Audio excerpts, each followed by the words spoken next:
Sənin də dediyin kimi turun bəlkə də ən sönük matçı ilə Turan Tovuzla Neftçi arasında oldu. Hərçənd biraz fərqli mənzərə gözləyirdi, amma o biri tərəfdən də Turan Tovuz ötən mövsümdə, bu mövsümdə xeyli sayda baxımsız bir oyunlar keçirib.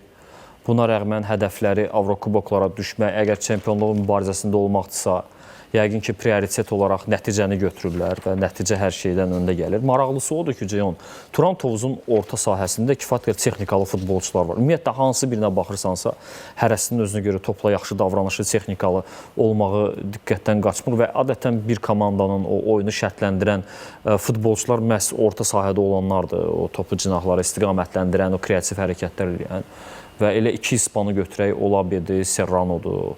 Onların yanında məsələn Rəhim Sadıqov, Ayxan Hüseynov və digərlərini saysam, hərənin özünə görə topla çox yaxşı rəftar eləmək qabiliyyəti var, amma görürük ki, baxımlılığın dərəcəsi aşağı görünür. Bu oyuna gəldikdə Qurban Berdiyevin çox belə xüsusi özəlliyi var. Məşqçi var, davamlı olaraq özünün 11-liyi olur. Onunla gedir həmişə.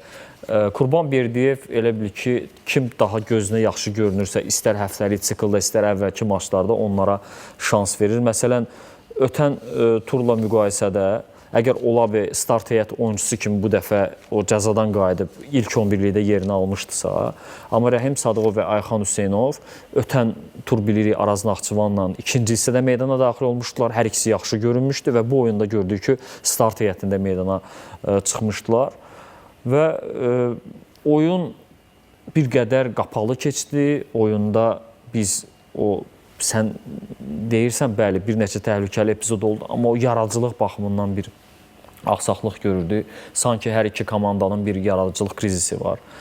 Bir tərəfdən əgər adlarla götürəndə Turan Tovuz üçün Neftçi kimi komanda ilə maçda bir xal pis deyil. Çünki ilk dövrədə qələbə qazanmışdılar. 2 dövrəyə 4 xal. Nəticə olaraq pis götürülmür, amma bəlkə də bax indiki durumda məşqçi dəyişikliyi olub, Sənan Qurbanov müvəqqətidir, bunu özü də bilir, futbolçular da başa düşürlər.